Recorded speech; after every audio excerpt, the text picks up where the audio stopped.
Hello, everyone. Welcome back to Grounded. I have Emily of Movement with Migraine here today with me, which I'm really excited we finally got time to do this because for those of you who don't know, I live in Wyoming and Emily lives across the world in Australia. So I am just so excited we get to do this today. And we're going to be talking about moving with migraine, which is one of my favorite topics and one of Emily's. And so we are just going to have a nice discussion. So if you could kind of introduce yourself, because I'm sure I'm doing you a Yeah. disservice as a exercise physiologist, we can go from No, there. no. Hello. Thanks so much for having me. It's so nice to be here and chatting about one of my favorite topics, moving with migraine. What do? I'm an accredited exercise physiologist over here in sunny Australia. It's sunny but humid today, but the absolute opposite of where you are in the world. So, day by day, I work with people clinically to use exercise as a way to help them manage conditions that they're living with. So, I'll see people with conditions ranging from sort of cardiovascular disease, diabetes, mental health issues, and neurological diseases such as Parkinson's, and absolutely includes migraine. So, my interest in this really actually started while I was still studying exercise physiology. I was a yoga teacher before, back in a previous life, a yoga teacher and a web developer. And I got the bug to go back and study. Now, while I was doing my degree, I also had a baby, and that hormonal roller coaster triggered chronic migraine for me, which I didn't even know existed until it happened to me. And I completely stopped exercising and just got very afraid of doing really anything because I felt like absolutely everything and anything under the sun would trigger a migraine attack for me. So I started a little Instagram account back in 2018 as a way to connect with other people in the migraine world. And I started to share my journey getting back into exercising with migraine because I figured if me as an exercise physiology student, if I couldn't move with migraine, then how was anybody going to? Um, yeah, there we are. That's kind of what landed me in that world doing that, and that interest has continued as I started working and continues to this day. Awesome. Thank you. I am really excited to have this conversation because I feel like who better to talk to about this with because a physical therapist like I am, we do like corrective exercise for pain and for dizziness and for things like that, but you help people exercise with different chronic illnesses. And although I do Mm, think we overlap some, like I help people with sure. vestibular disorders exercise and things, I do think your job is so specific and so niche, and I'm curious how you got into that. Me personally, I was teaching yoga and I was teaching yoga more and more. There were a few years there where that was my full-time gig. And I was taking a number of private classes, including a couple of small group classes with women, actually mainly in their 40s and 50s. And a couple of them developed some pretty serious conditions while we were working together, including cancer, and an autoimmune condition was found as well for one of them. And I just felt like my yoga was a limited way of helping them. Like, I really still believe to this day that yoga can be so powerful for so many people, and a brilliant way to move. However, for some of them, they needed something else, and the yoga wasn't necessarily accessible. So I've learned a lot more about making yoga accessible on this journey too. However, often it will be cardiovascular exercise, like aerobic exercise, or they really needed strength training. And I had just no experience with that myself. And I don't know. I'm a bit of a type A personality. If I'm going to do something, I'm going to do it. So I started reading and researching, and then I'm like, oh my goodness, I could just completely retrain and go back to university. And so, of course, I did that and went and got myself another 4-year undergrad degree. So that was my journey. Interest, which led to full blown study. I love it. And do you love it now? I love it. I love Yay. it. I'm one of those very lucky people that really loves what they do. So I'm very grateful for that. It was worth the slog and it was hard, but it was worth it. I can only imagine how difficult that is. It's Yeah. it's really nice to be able to love your job. It's a lucky thing. I can relate to Yeah, that. I don't take it for granted, you know? Definitely. Mm. So I heard you say that you liked making exercise more accessible and available, and I know that has a lot to do with pacing, which is something that, like, if you know Mm. me or you're around me or you're in my group programs, like, you know I don't shut up about this word, like pacing and scaling and making movement accessible. But I think if we could talk about how we make movement accessible and what that actually looks like, because there is so much kinesiophobia, which is the fear of There movement, is. which makes it so you don't move because it does cause pain sometimes and it does cause dizziness. But the two of us, I'm sure I 100%. guess I'm going to speak for you and about, but I'm pretty sure you'll agree that movement is for everyone in some capacity. And you have to make that look 100%. different. Yeah, and making it look different for everyone is so, so important. So I wonder if you have any specific tools for pacing that you like to use. Yeah, so you're absolutely right. It's crucial part of what we do when we're working with people who are living with any sort of chronic condition. And I think there are very different, as with exercise, that there are different approaches we can take with every person. There are different approaches to pacing that are necessary with everybody. Um, I'm sure your listeners know what pacing is, but basically we're talking about that sort of like making sure our activity day by day doesn't fall into what we would call a boom and bust pattern. So, trying to level it out, trying to manage our activity and our energy levels so that we're not overdoing it some days and then having to completely crash out on others. And for those of us with chronic conditions like migraine is a perfect example, not overdoing it so that then you trigger an attack and you're flattened for days. So for me, I find that it is different working person by person. Some people really love using those sort of charts that you can write down kind of what you're doing each day, whether that be physical activity, mental sort of work, like working, emotional, like connecting with your children, going out socially, all those sort of things. Others find that a little bit too overwhelming in itself to actually have it written down, to really get into the nitty gritty. And so when I'm working with people who do find it overwhelming, I say, look, for me, I think it comes down to trying to be self compassionate and trying to create an awareness of what you need that is sort of based on, it's not, so let me start this again. Self compassion for me is not self indulgence. It's not just giving in to absolutely everything we want to do that day. It's trying to find a balance and trying to give us what we actually need that day. So that usually doesn't mean overdoing it and rushing around and pushing ourselves to 100%. And it also usually doesn't mean doing nothing at all because we don't really benefit from that unless we're really unwell. That's a whole different thing. This is a very long and complicated No, it's explanation. perfect. It's perfect. But using self-compassion, using self-awareness, and trying to discuss ways that we can find a baseline, I suppose, for day to Mhm, day. Does mhm, that resonate with you? mhm. Absolutely. Yeah. I like to think about, in particular, cardiovascular aerobic exercise, the exercise where we're getting the bigger muscles of the body going, we're breathing a little faster. I like to say that we need to aim to do a little bit of that every day, but not too much. So for some people, that might be 5 minutes a day, and that might be the level at which they know they're not going to overdo it. And we would do that for quite a long time before we increase it because we don't want to trigger that fear, that kinesiophobia, as you were mentioning. And we definitely don't want to trigger an attack. We want to make sure the body knows that it's safe to move, that it's good to move, that movement is going to be a nourishing thing for us, not a punishment. Yeah. So that's, I guess, an example.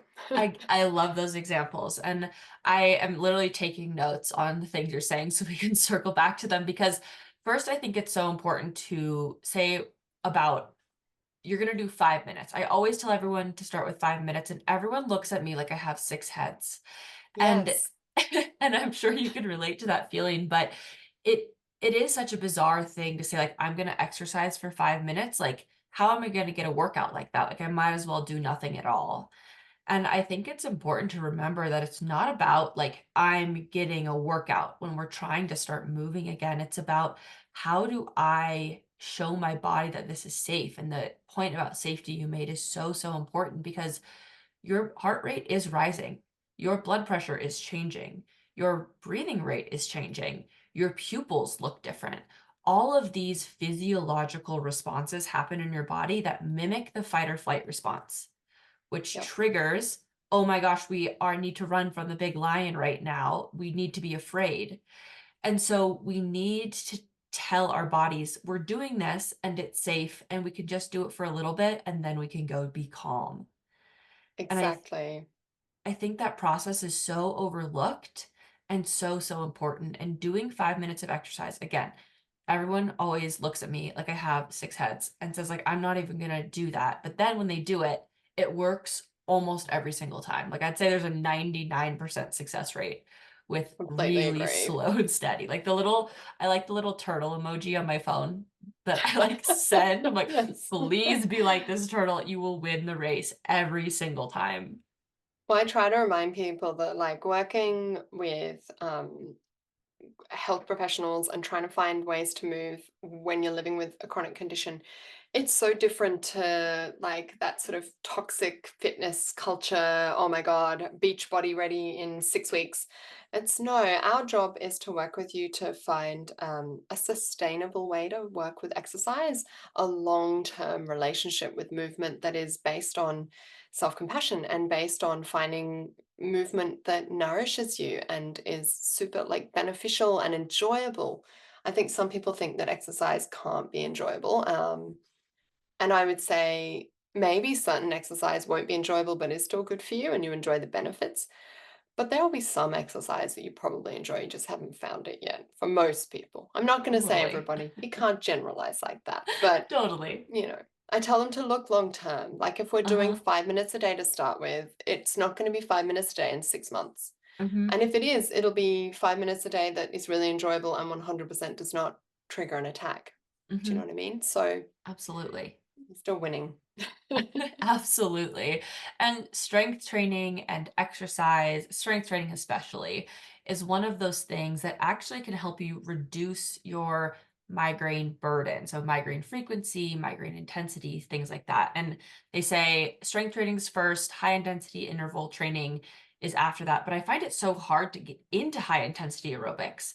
And Yeah, I must I say, yeah, mhm, I don't think I've had a huge amount of success yet with high intensity exercise, both like personally I have, but like both anecdotally from what I've been told and clinically myself and sort of anecdotally, I guess, working with people, which is frustrating because you're right. The evidence is there, the research is there.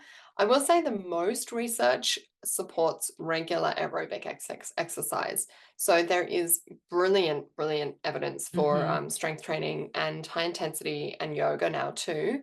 I But love the yoga. longest, yeah, we've studied aerobic exercise for Mhm. migraine for the longest. So I kind of find that to be a bit of a safer way in for a lot of people because a 100%. 5-10 minute walk, yeah, is less overwhelming, you know. Unless you used to be a gym bunny and you're just dying to get back to the weights, and then fine, we'll start there, whatever. Totally, totally. I think that a walk is so accessible and it's free. And you can Yeah, go once. I told someone today to walk once around her backyard. One time. yes, Walk yep, once around your backyard, come in and breathe. And then maybe tomorrow or maybe next week or maybe next month, you can walk twice around your yard. And yep. regardless of if it's dizziness or pain or whatever that looks like for you, scaling your way back in there and also making room for it available in your day-to-day life is so important. Mm. Like sometimes we're like, well, I'm going to do all the exact same things today, right? I have my list of 15 million things I got to do, and I'm going to try and add in exercise. And I Mm. think we need to remember that we need to make space for that, right? Not just say, I'm just going to add this in on top of all the stuff that I'm doing that's already making me symptomatic and kind of filling my threshold bucket already. Well, especially because for, so often we do encounter a flare up or something will happen. So I find that if you're aiming to do a little bit every day, you end up doing something 5 days a week. because inevitably things are going to come up. For those of us with chronic migraine, inevitably you're going to have an attack that means you can't do what you've planned. But built into this sort of routine, into this plan, is an allowance for that. And again, self compassion that you want to, it's there, but maybe you have a different plan for a red day. You should use the Mhm. traffic light sort of Mhm. metaphor, and that might just be a guided meditation in bed or some gentle stretching. Mhm. And that's still giving yourself something for that day, Yeah, and practicing that self-compassion is so, so important. And it so kinda beneficial. absolutely, it leads me to another thing you said, which is about different types of rest. Emotional rest, physical rest, social rest, spiritual rest. There's all these different ways that our body can rest. And I think most of us think about rest. I did until probably a year ago of sleeping or just like sitting Mm, down for a minute and scrolling on my phone. mm. But we need to remember that there's more than that. So Yeah, much more than so that. much more. Yeah. Jinx. No, you're absolutely right. And we need to gift ourselves those other forms of rest too. They're crucial. Absolutely. Absolutely crucial. And that will look so different for every person, right? This is Mhm. why like initial assessments take an hour with us because you've got to talk it through. You got to find out who you are and Uh-huh. what you need and what you want. And there Absolutely. is no one size fits all with any of this stuff. Mhm. Absolutely. Definitely not. And I think it's so interesting to think about like if I'm feeling like physically exhausted sometimes, my mind sometimes is just like going. And so if a Mm, friend asks me on a hike, I'm like, I can't go on a hike, right? But maybe we can sit on the couch and just chat if my mind is like, I got to do something today, but I'm just feeling exhausted. And yeah. sometimes my brain is, after like a day of patience and a week of craziness at work, my brain is just shot. And Mm, I want to go on a silent walk with my husband. Like, don't yeah. talk to me. We're going to go on a walk and then we can sit and still don't talk to me. Like, it's important Totally. to honor those things and say, like, this is how I'm feeling today, and this is what I'm going to do Mm, about it. I think that's so important. yep. I completely agree. Yep. Hmm. Trying to tap into some self-awareness, um, I think is a big component of this. Really helpful, I guess. Totally. I think that one of the, what am I trying to say? One of the most helpful things in listening to yourself is learning to actually do that, which is a hard skill. Mm, I think when we're kids, we do that, right? Like you'll see a kid get tired and typically they'll go like sit in a corner and be alone, or they'll be like, hey, I'm hungry and ask for a snack. And as we just kind of go through life and have different programming, we start eating just because it's lunchtime, but we were hungry 2 hours ago and we should have eaten then, or whatever. We don't listen to our bodies as much anymore. We kind of grow out of that habit. But yeah, there's the social conditioning that sort of totally. steps in and overrides a lot of that, including Mhm. that social conditioning to always be productive, because your worth is clearly only based on how many items on your to-do list you can tick off today. So those of us with chronic illness, we're already starting from a difficult Totally. position. Absolutely, and I think that the hustle culture is, I guess, what we can call it, is impossible to keep up with. Yeah. Like, even if you have a chronic illness, if you don't have a chronic illness, and so much harder if you do have a chronic something.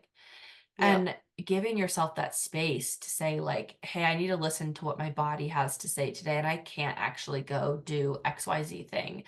And maybe you can change the thing you're gonna do. Maybe you can, I don't know, rain check. And I know it feels frustrating. Someone said the other day that they are a reliable person in an unreliable body. And I think that's something that a lot of us Mm, can relate to and is really, really 100%. frustrating. And Yeah. having to change plans and things like that is really hard. Yeah, for But sure. mhm. Sorry, I think I interrupted you. Oh, no, I was just agreeing with you. I agree completely. It's really hard. It's like having to phone in sick for work, for example, Mhm. still just on this level of just Oh, pre-chronic Uh-huh. illness, I just was one of those, which also wasn't very healthy, but I was one of those, like, never take a sick day. Mhm. What does that say about you? But what does that say about how our society has sort of like framed this, that we're not allowed to take a sick day, you know? Absolutely. And the reality is never as awful as I fear. Like, my boss is lovely and accommodating, and I'm lucky in that way. But I think anybody's boss, like, if you're unwell, what are you gonna do? You can't arrive at work and perform to your fullest, so you are Mhm. much better off staying home and resting. Yeah, But it's, yeah, absolutely. dealing with that for your own in your own sort of self and your own self-image, and that's really tricky. It is tricky, and I think that we are harder on ourselves than the people around us tend to be. There is always going to be an asshole boss. There's always going to be, like, someone probably who's maybe not being the kindest, but we are typically the least kind to ourselves. And Yep. giving yourself that positive self-talk, even, like, once. You don't have to do it all day, every day. It's okay to have negative thoughts. It's okay to be mad. It's okay to feel all the feelings. But even once in a while of being like, "You know what? It is okay. Like, I Yep. can stay home." And kind of getting those little shifts over and over again really do add up, just like 5 minutes of exercise a day. Yeah. Back we come, 5 minutes. Yeah, That quick. absolutely. Training that self-compassion muscle. Absolutely, Yeah, absolutely. yeah.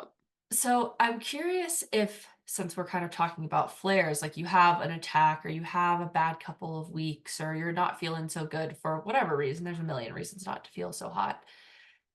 How do you typically recommend people return to movement after they have a flare? Because the question is always like, I'm back to base, I'm back to square one, like everything's ruined. I'm never gonna feel better again. Like it's done. I'm Oh, giving up. And I no. get so much of that. But it's not Mm, true. It's not no. true. It comes back to your turtle emoji, doesn't it? It's gotta be slow and steady. I tell you, this chronic illness life, you've got to have some patience, don't you? I think that's one of the things that I have learnt the most over the last 6 years is how to be patient and how to wait for doctor's appointments, how to wait for new treatments to come available, and how to wait to feel better when you're doing the things that you know over time will help you feel better. And so I think that applies here to some extent, which is frustrating, right? I wish I had as like a do this and immediately you are back and off raring to go. But that's just not how we work physiologically, right? Only takes a couple of weeks to decondition. And that's okay, that sounds very negative, but also we can get back into it faster than we got into it the first time. Like, our brain remembers, our body remembers. You're not going to go straight back to the weights you started with if you have a couple of weeks off lifting, right, at the gym. But you do need to give yourself, again, a bit of, bit of self-compassion, a bit of kindness, and allow yourself to step back a bit. So I would say if I'm coming out of a flare, or if someone I'm working with is coming out of a flare up and they haven't done much for a couple of weeks, or a few weeks, or even a few days, I would say start with whatever feels best for them. So if they really enjoy their yoga, maybe 5 minutes of that if walking outside just feels too triggering right now. Or if they've really missed the gym, can they go, but just even just hang out there for 10 minutes and do a little bit of something? And yeah, it's that slow and steady, it's that building gradually, and it's listening to what your body needs. Now, I say that, that is actually a phrase that I had some problems with when I was first diagnosed, because I'm like, what do you mean listening to what my body needs? I listen to what my body needs, and then I have a Uh-huh. freaking migraine for 3 days. So sometimes that's where the health professionals come in. You have to listen to them, because sometimes the signals from within your own body are kind of confusing and contradictory. Um, I think you can get back to it over time. I really do. I think the more you practice things consistently, you start to really become more aware of the feedback your body is giving you to that thing. And therefore, you can tune in a little bit more to when that would be beneficial to increase it or when you might need to decrease it. So yeah, again, I've gone into a bit of a ramble, but I would No, say not if at you're all. coming out of a if you're coming out of a flare up, be kind to yourself. Start small, start with something you really enjoy. Um, and sometimes that self-compassion will mean setting a limit for yourself. Do not do more than X. Um, and be okay with that. Learning to be okay with that. Yep. Absolutely. I couldn't agree more. Listening to your body, again, is such a hard skill that we socially program ourselves out of, but it's also Mm, a learned skill. It's also a mhm, skill that's like, am I am I tired? I'm gonna take a second. And it's not thinking like, is this gonna make me tired? Is that gonna make me tired? Is this gonna is it like all day long?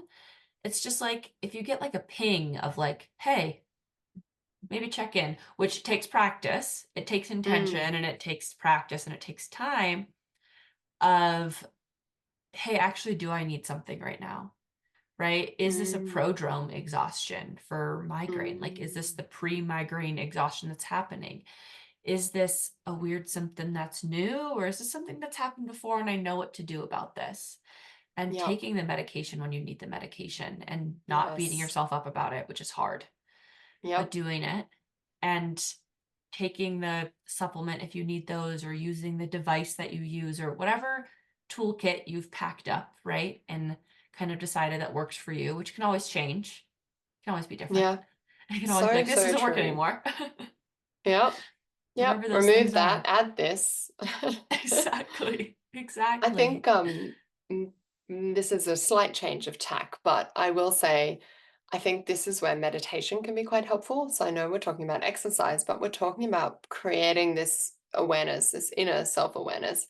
Um, and I think meditation over time can create a little bit of a pause between sort of your thought and your action and give you that buffer and allow you to ask, is that true? Allow you to take a breath, take a moment, and therefore allow you to get to know that inner landscape just a little bit better.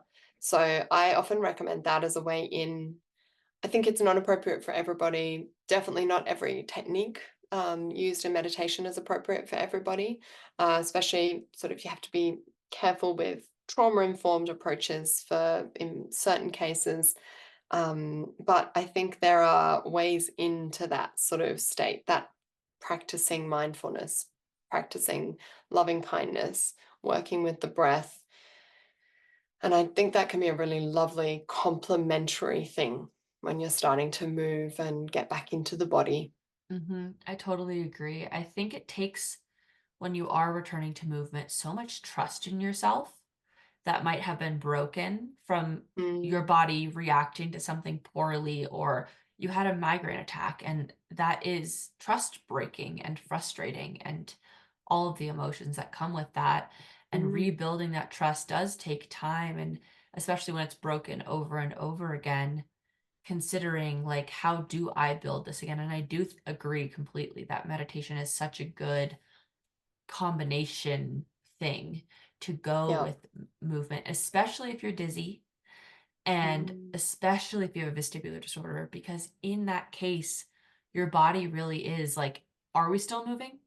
Is this movement? Are we yeah. still?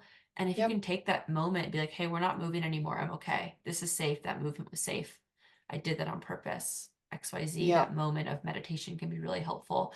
And at first, I actually always recommend to everyone in group, and obviously my one-on-one clients and patients, if you're going to exercise for 5 minutes, do breathing for 5 minutes after. And you don't have to do anything deep and meditative if you don't want to and it doesn't feel safe, but just sit against the wall for a minute and just start Mm, there and say, like, hey, can I kind of 100%. lower my heart rate and things like that? Yep. I find myself so often, I'll prescribe a bunch of exercise, give them the printout, and at the bottom, I will also prescribe straw breathing, like that breathing, like you're breathing out from through a straw in the exhale. It's like one of my go-tos because it's so accessible. And I honestly think so many of us could do with a little bit of slowed down breath work. Why not? I think probably everyone in the world we're living in Mm, these days could use that. Like literally everyone. It is a wild world out there. It is all too sure fast. is. They say that we learn more information in one day than people 200 years ago would have learned in their lifetime. Yeah, gosh, I It believe is it, you know? same. It is like it's too much, too fast, and just slow down. Turn the notifications on your phone off. You do not need to be hearing the bad news all day. Like we're just not programmed for that, and it's so important No, for us to remember like, hey, this is not what we need. no, exactly. Mhm. So I know we touched on this a little bit, but do you think there is a best form of exercise? What do you reckon? No, No. absolutely not. No, I think there are so many ways to exercise, and everybody is unique. And so it's one of those answers that annoy people because it's like, it depends. I can't say walking because for some people, walking isn't accessible for them. I can't say yoga. For some people, that's just not appropriate. So, I think that there is a way in. I think there is a way to exercise for everyone. I always loved when I was teaching yoga, one of the teachers' desk chair said, there was a little quote, if you can breathe, you can do yoga. Because there's a way to find a yoga practice for you. And the yoga doesn't always have to mean downward facing dog and warrior three. So I think it's similar. I think if you can breathe, you can find a way to exercise and to move your body in a way that nourishes you. I agree entirely. I say there's one best form of exercise, and it is the kind that you enjoy. Yes, love it. Love it. And the kind And that you'll do. it's the kind that you'll do. Yeah, whatever one you'll do, I am here for.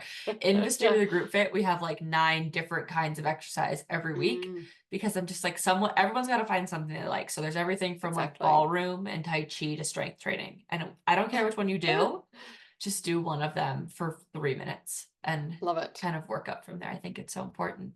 Yeah. Um, I think we've covered most things, but I have some rapid fire questions for you unless you've Okay, got go for anything it. else. All right. What would you tell someone struggling with a vestibular disorder, a migraine disorder, about how things are hard now but could get better? I would say there's always hope. Mhm. There is always hope, and the one fundamental in life is that things change. It's the only thing that is consistently true is that everything changes. And that can mean you might have experienced that in a bad way, where that has Mhm. change has been a negative thing in your life, but the opposite can absolutely 100% be true. When I was first starting to deal with chronic migraine, the anti-CGRP medications weren't in existence, weren't Mhm. around, weren't available.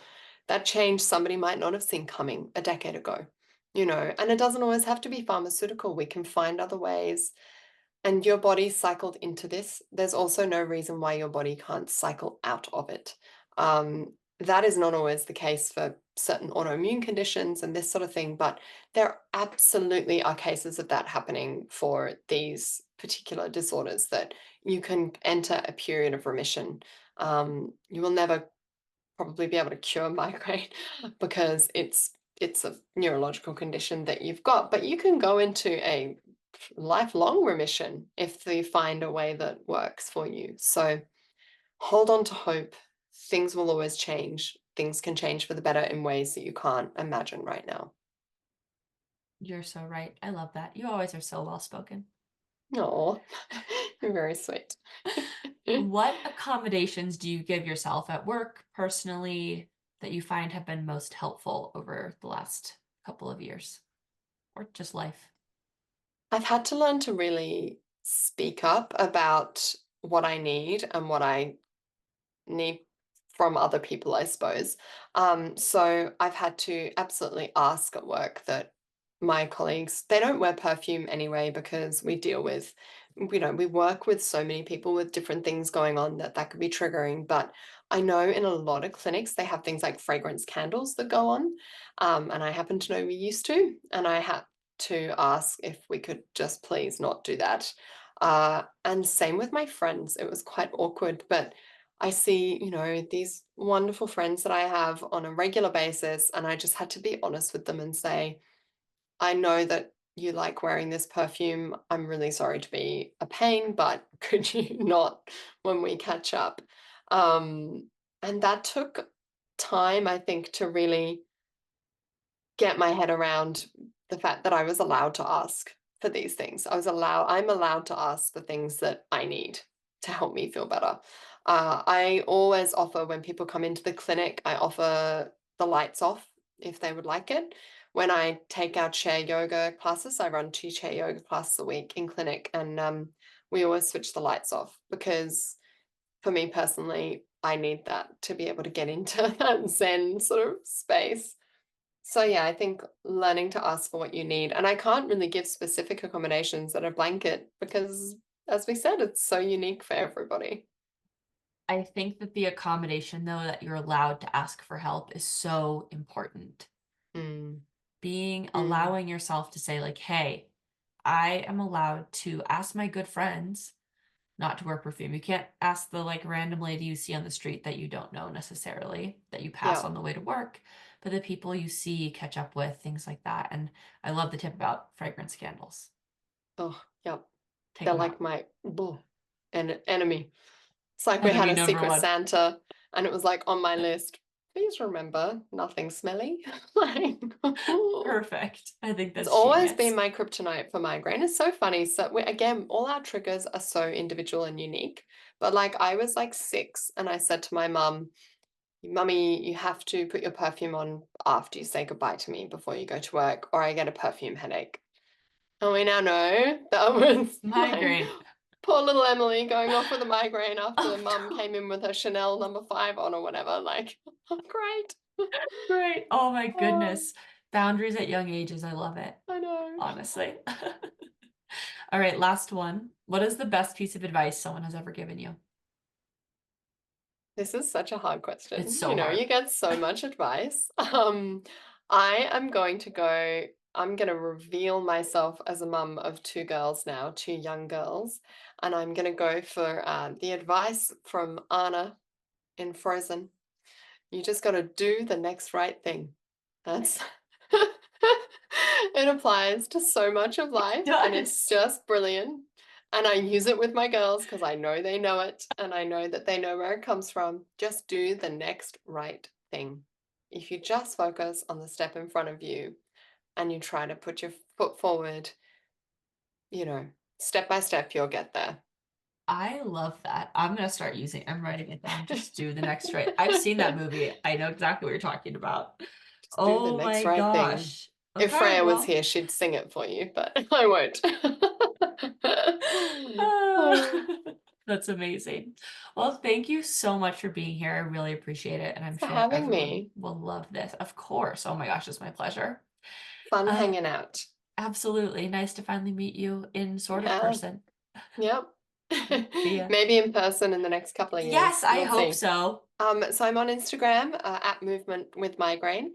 I also have a blog of the same name, movementwithmigraine.com, which I'm updating currently. And so by Yay. the time this comes out, maybe that will be up and online. That would be nice. And watch this space because I do have my own other podcast project coming out later this year. It's a Yay. little bit more tangential. It's broader. It's chronic illness and exercise more generally, but I'm really I love it. excited for that. And you can find more details on my Instagram as they come out. Perfect. Thank you so much. I'm really excited for Thank that you. podcast. Can't wait to Thank listen. you.